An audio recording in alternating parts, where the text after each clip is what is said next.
শ্রীকৃষ্ণের পুরো দর্শনটাই হলো নিষ্কামতার। উনি এখানেই বোঝাচ্ছেন যে তুমি তো সব বেদে যা কিছু কর্মকাণ্ড আছে তা পড়ে ফেলেছ, তাই তোমার বুদ্ধি বিগড়ে গেছে, চঞ্চল হয়ে গেছে। আর এই সব কিছু থেকে সরে এসে যখন তুমি নিষ্কামতায় প্রবেশ করবে, তখনই তুমি একজন সাধু বলে গণ্য হবে। নিষ্কামতা মানে হলো আমাদের কোনো চাহিদা নেই এই দুনিয়াদারির প্রতি। যার কোনো একটা জিনিসের প্রতি আসক্তি থাকে তাকে আমরা ধরে ফেলেছি। যেমন কেউ হীরা পেয়ে গেলে সেটা গাঁটে বেঁধে রাখে, তখন বাকি সব জিনিস তার কাছে তুচ্ছ হয়ে যায়। নিষ্কামতার কেন্দ্রে প্রেম বসে আছে, প্রেমকে সাধনা করতে হয়। প্রণাম আচার্যজি। আমার প্রশ্ন ছিল, আপনি যেমন বললেন যে মন্দিরে যাওয়া উচিত, তাহলে যেসব ফিজিক্যাল মন্দির আছে যেখানে আমরা নিয়মিত যাই, সেগুলোর কি কোনো উদ্দেশ্য আছে? আপনার কথা শুনে এখন মনে হয় যে সত্যিই কি আমাদের মন্দিরে যাওয়া উচিত? আমাদের জীবনে এর ভূমিকা কি? আমরা তো প্রতিদিন যাচ্ছি, জল অর্পণ করছি, এসব তো আজকাল সবাই ব্যক্তিগতভাবে করে থাকে। কারণ এতদিন পর্যন্ত যতটুকু ধর্ম আমরা জানতাম বা শিখেছিলাম তা ছিল মন্দির যাও, পূজা করো, বা যা মা বাবা শিখিয়েছেন। তো এখন এগুলোকে কতটা গুরুত্ব দেওয়া উচিত? না, মন্দিরের প্রয়োজন তো অবশ্যই রয়েছে। যেমন শরীরের জন্য হাসপাতালের দরকার, ঠিক তেমনি মনের জন্য মন্দিরের দরকার।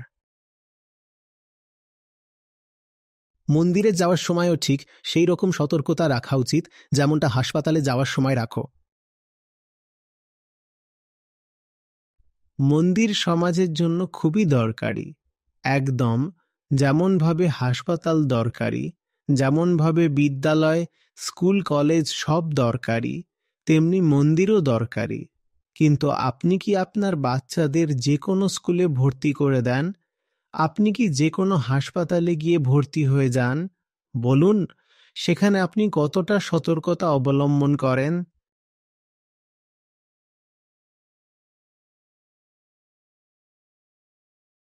দেখে তো নাও ওখানে সুস্থ হবে কিনা। হাসপাতাল জীবনও দিতে পারে, আবার মৃত্যুও দিতে পারে। ভুলে যেও না, সবচেয়ে বেশি ইনফেকশন মানুষ কোথা থেকে নিয়ে আসে জানো তো? হাসপাতালেই তো পায়, তাই না?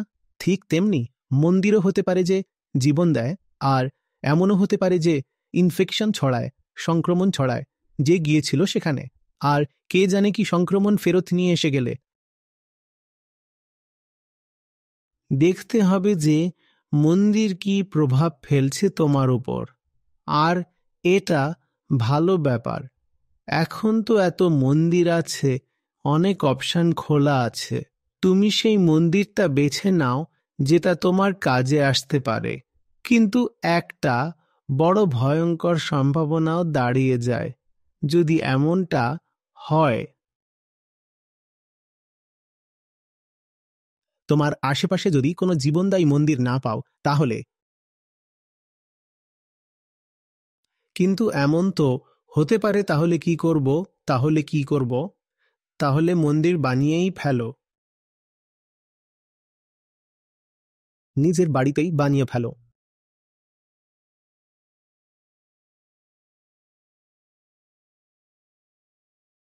বুঝতে পেরেছ তো কথাটা?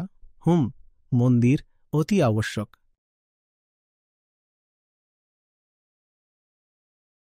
কিন্তু খেয়াল রাখা খুব দরকার যে ওখান থেকে কি নিয়ে ফিরে আসছো।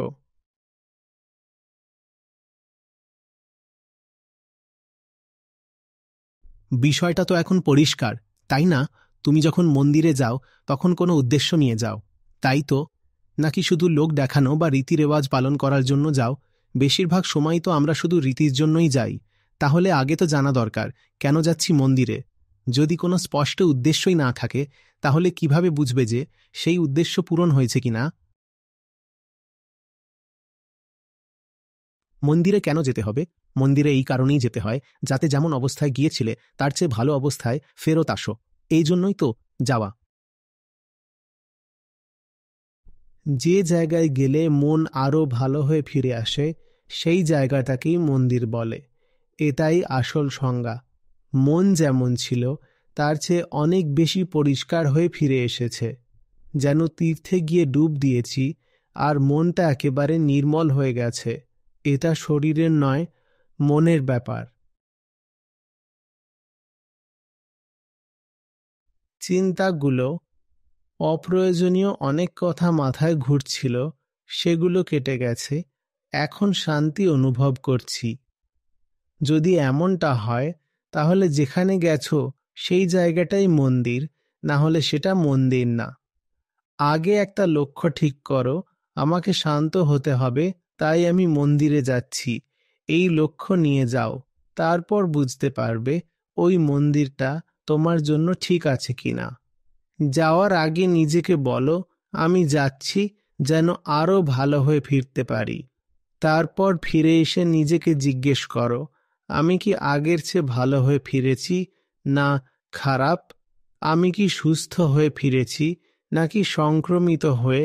উত্তর পেয়ে যাবে। আর হ্যাঁ, সাবধান করে দিচ্ছি, একটা মন্দির থেকে হতাশ হয়ে পড়লে তার মানে এই নয় যে মন্দিরে যাওয়াই ছেড়ে দিতে হবে। 5টা মন্দির থেকেও যদি হতাশা আসে, তবুও মন্দিরে যাওয়া বন্ধ করো না। যদি অনেক বেশি হতাশা পেয়ে যাও, তাহলে নিজের একটা মন্দির নিজেই গড়ে তোলো, নিজের বাড়িতেই সেটা প্রতিষ্ঠা করো। আর মন্দিরের সঙ্গে সম্পর্ক ছিন্ন করো না।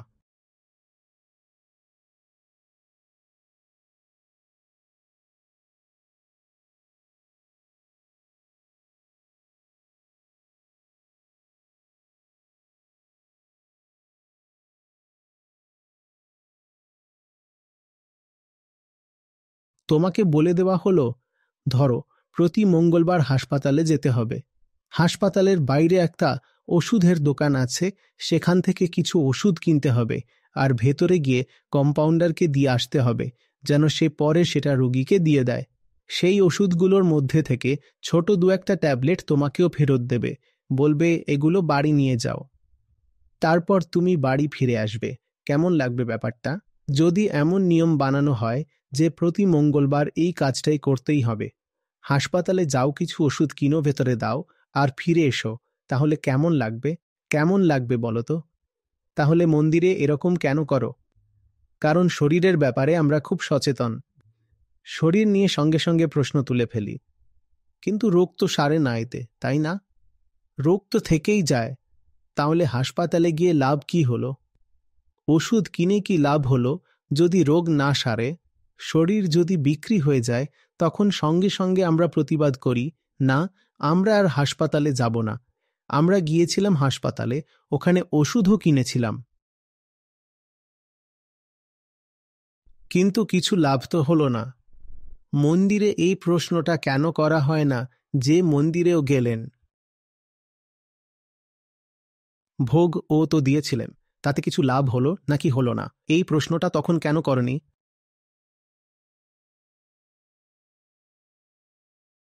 বিদ্যালয়েও তো জিজ্ঞেস করো। আরে, পড়তে পড়তে তো 4 মাস হয়ে গেল, বলো না বাবু, এ ফর। বাবু বলে বাফেলো, সঙ্গে সঙ্গেই বলবে এইটা তো একেবারে নষ্ট হয়ে যাচ্ছে, এইটার জন্য তো সত্যিই মহিষের মতো অবস্থা, বাফেলোর মতোই।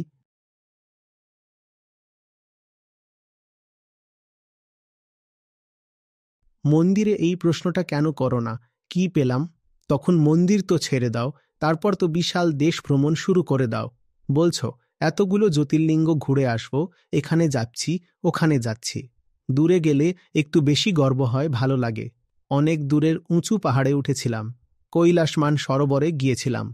কি পেলে? এই প্রশ্নটা সবসময় জ্বলতে থাকা উচিত।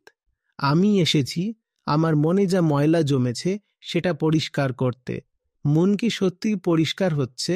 যদি এই প্রশ্নটাই না থাকে, তাহলে তুমি তো কোনো অন্ধেশক নও। তুমি ভক্ত নও, তুমি পর্যটক। পর্যটন করার জন্য সব জায়গাই ভালো। কেউ বদ্রীনাথ যাচ্ছে, কেউ কেদারনাথ যাচ্ছে, ওখানে গিয়ে দেখো না, মানুষ কেদারনাথে গিয়ে কেমন কেমন ছবি পাঠায়। খুব স্পষ্ট যে ওরা সেখানে না জ্ঞানের জন্য গেছে, না শ্রদ্ধা নিয়ে গেছে, ওরা সেখানে শুধু ভ্রমণ করতে গেছে। আগে তো মনস্কামনা পরিষ্কার করো যে আমি সেখানে যাচ্ছি মনটা পরিষ্কার করতে। তারপর নিজেকে জিজ্ঞেস করো, যাচাই করে দেখো, সত্যিই কি পরিষ্কার হলো? একটু কি ভালো হলাম? যদি না হই, তাহলে কোথাও না কোথাও গণ্ডগোল আছে।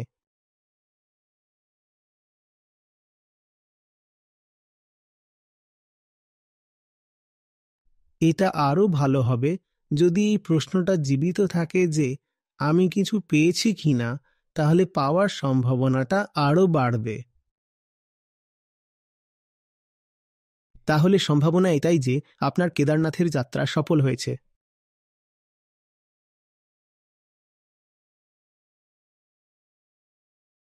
নমস্কার স্যার, আমাদের মন এখানে এসে পরিষ্কার হচ্ছে। তাহলে কি এই অডিটোরিয়ামটাই মন্দির, নাকি ওই প্রতীকের মন্দিরে যাওয়াটাই জরুরি? এইটাই তো মন্দির। তাহলে যদি সেখানে গিয়ে মন পরিষ্কার না হয়, তবে সেখানে যাওয়ার দরকার নেই?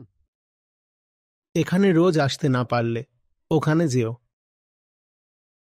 ওখানে যাওয়াতে কোনো সমস্যা নেই, একদমই না। তাই মাঝে মাঝে ওখানেও যেও। এটা তো হতে পারে এখানে আসার পর প্রতীক আর মূর্তির যে মন্দির আছে সেটা তুমি আরও ভালোভাবে বুঝতে পারছো। তখন সেই মন্দিরটা যেই উদ্দেশ্যে বানানো হয়েছিল সেই উদ্দেশ্যটা সত্যি করে তোলা যাবে। এটা তো হতে পারে ওই প্রতীকের মন্দিরটা তোমার কাজে আসছে না, কারণ তুমি ওই প্রতীকগুলোকেই ঠিকঠাক বুঝতে পারো না। এখানে এসে তুমি সেগুলো বুঝতে শুরু করেছো। এখন যদি আবার ওখানে যাও তাহলে সেই একই মন্দিরটাকে একদম নতুন আর পরিষ্কার চোখে দেখতে পারবে। তখন ওই সব প্রতীক তোমার সঙ্গে কথা বলবে। ওই যে ঘণ্টাটা ঝুলছে, ওই যে প্রবেশদ্বার, যেটা গর্ভগৃহের গঠন, পুরো মন্দিরের শিল্পকলা, দেওয়ালে খোদাই করা জিনিসগুলো, দেয়ালের চিত্র, এগুলো সব কিছু না কিছু অর্থ বহন করে। ওখানে যা কিছু আছে সবই কোনো উদ্দেশ্যের জন্য রাখা হয়েছে। ওগুলো তোমাকে কি বলতে চাইছে সেটা বোঝার চেষ্টা করো।